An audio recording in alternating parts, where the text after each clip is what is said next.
자, 그래서 아까 설명드렸던 이 조코이 대통령, 현 대통령이 어떻게 대통령이 되었는지 조금 살펴보려고 합니다. 그 대선이 바로 2014년 대선인데요.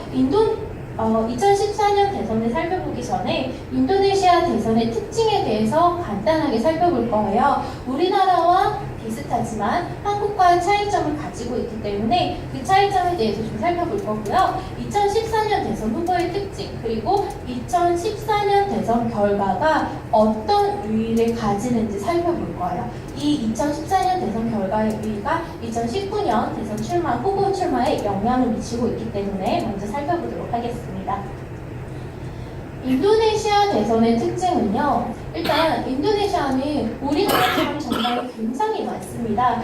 그렇기 때문에 총선에서 득표율이 25% 이상이거나 원내 의석 점유율이 20% 이상 확보한 정당만이 대선 후보를 출마시킬 수가 있는데요. 만약에 어느 당도 총선에서 25% 이상의 득표를 받지 못한다면 정당끼리의 연합이 가능합니다. 그래서 정당끼리 연합을 통해서 대선 후보를 배출해서 등록을 할 수가 있습니다. 그리고 인도네시아 대선에서 굉장히 중요한 게, 여러분 우리나라도 사실 생각을 해보면 여태까지 아직까지는 다문화 출신의 사람이 대통령 후보로 온 적이 없죠. 그런 것처럼 인도네시아도 사라라고 불리는 종족, 종교, 인종 및 그룹 관계가 대선에 큰 영향력을 미치고 있는데요.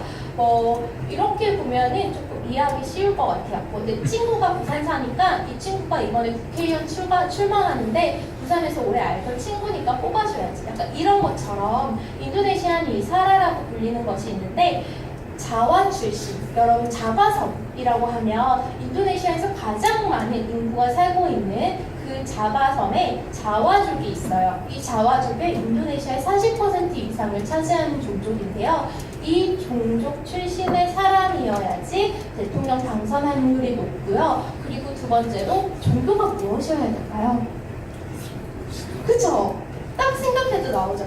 무슬림, 이슬람이 아니라면은 아직까지는 조금 대통령이 후보에서 출마는 할 수 있어요. 자연이 있지만 인도네시아에서 거의 90%에 가까운 인구가 이슬람교를 믿고 있기 때문에 이슬람이어야지 이 대선에서 조금 더 이점을 가질 수 있다라고 보고 있습니다. 그리고 한 가지 좀 큰 특징인데요. 우리나라는 대통령 혼자 이렇게 출마를 하고 있지만 인도네시아는 대통령과 부통령이 함께 러닝메이트로 출마를 하는 형태를 가지고 있고요. 이 부분은 주지사 선거나 아니면 시장 선거에도 똑같이 동일하게 러닝메이트로 한 팀이 되어서 출마를 하고 있습니다. 그리고 한국과 가장 큰 차이점이, 우리나라는 단임제를 원칙으로 하고 있는데 인도네시아는 5년 임기에 1회에 거친 연임제가 가능합니다. 그렇기 때문에 에스베 대통령, 아까 수슬로 반만 유도현의 대통령이 연임이 성공해서 10년의 임기를 마무리할 수가 있었던 겁니다. 인도네시아 투표 풍경 보시면 지금 손 담그는 거 보이세요? 이게 투표를 하고 나면 손에 이렇게 잉크를 담그는데 이 잉크가 한 일주일 동안 안 지워져요. 일주일 동안 안 지워지는데 이거는 복수 투표를 막기 위한 거예요.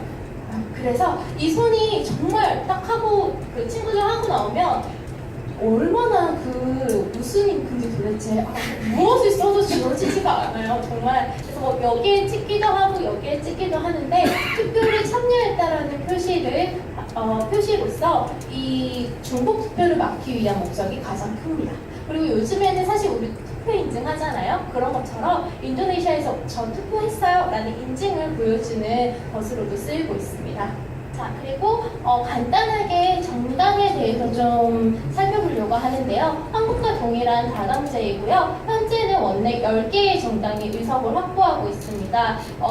지금 조그만 그림으로 인도네시아어로 돼 있죠. 그래서 2014년에서 2019년 사이에 국회 의석을 확보한 정당들이 지금 나열되어 있는데요. 가장 많은 의석을 확보한 당이 조코이가 수석을 하고 있는 투쟁민주당이고요. 그리고 그 밑에 볼카르 같은 당은 아까 가장 긴 임기를 했던 수하르토 대통령이 임기 시절에 본인의 임기 유지를 위해서 좀 이용을 했었던 정당이긴 한데 이미지 쇄신이 굉장히 잘 되었어요. 그래서 그 당이 지금 두 번째로 의석을 점유를 하고 있고, 그린드라당 같은 경우는 잠시 후에 볼 이번에 나오는 이번 대선에 출마하는 반대 후보, 상대팀 후보의 후보가 소속하고 있는 정당입니다. 그래서 10개의 정당이 의석을 확보하고 있고요. 인도네시아 선관위의 허가 아래 14개의 정당이 2019년에 대선 참여가 가능한 상태입니다.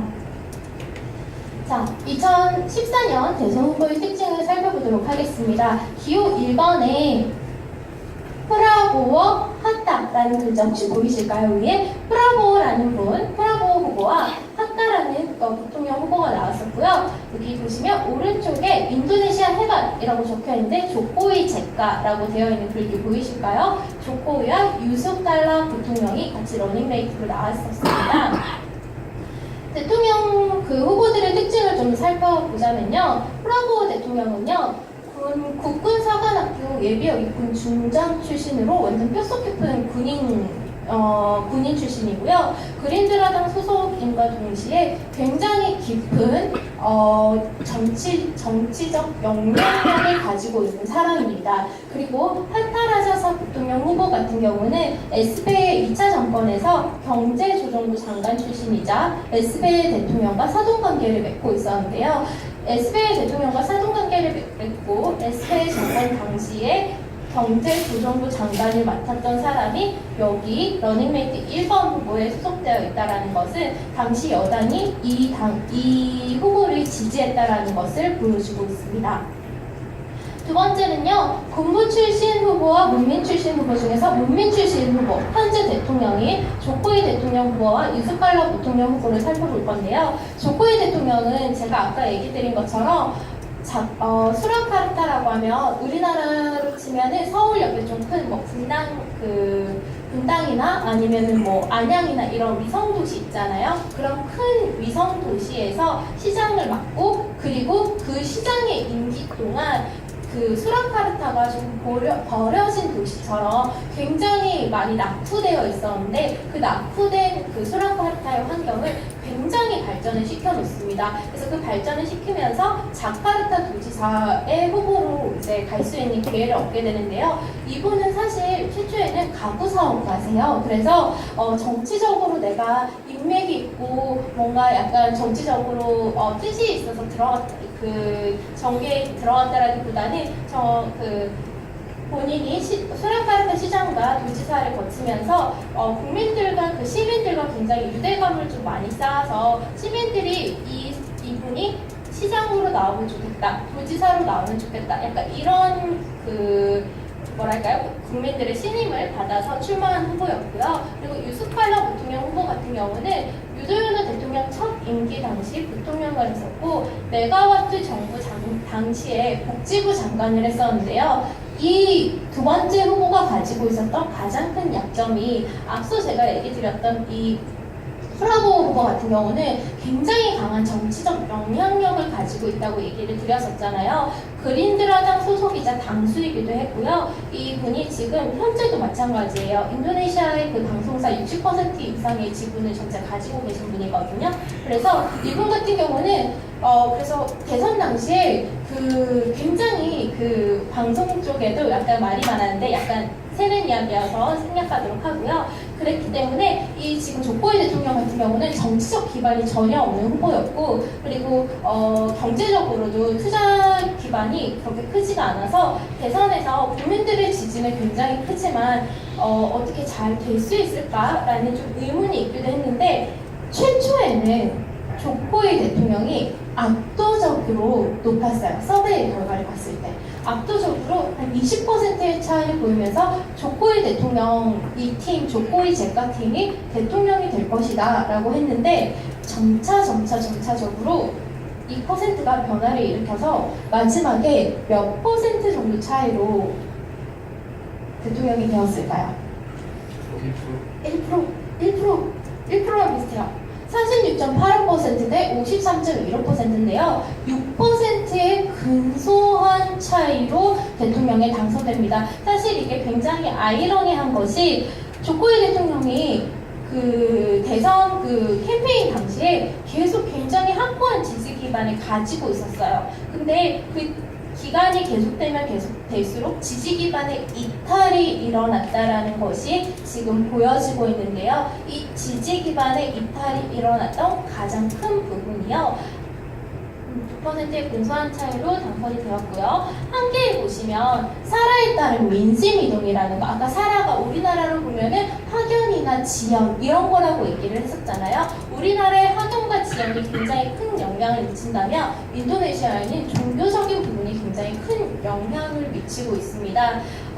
흑색 선정이었긴 하지만 조코이 대통령이 자와 출신이 아니다 라는 블랙 선정, 흑색 선정과, 그리고 두 번째가 기독교다 라는 얘기가 나왔고, 사실 우리한테 한국인에게는 이 종교라는 파트가 뭐 어때, 뭐 기독교만 어떻고 불교만 어때 투표하는데 전혀 영향을 끼치지 않잖아요. 근데 우리나라로 생각했을 때 예를 들어서 대통령이 예의가 없다고 생각해보세요.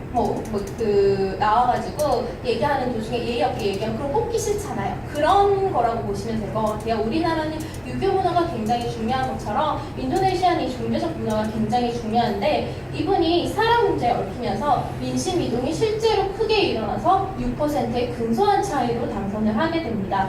그리고 미약한 정치적 기반, 아까 얘기 드렸던 것처럼 그 프라보우 대통령 같은 경우는 여당에서 그 해당 당시에 여당에서 지지하던 후보이기도 했고, 그리고 그 프라보우 자체가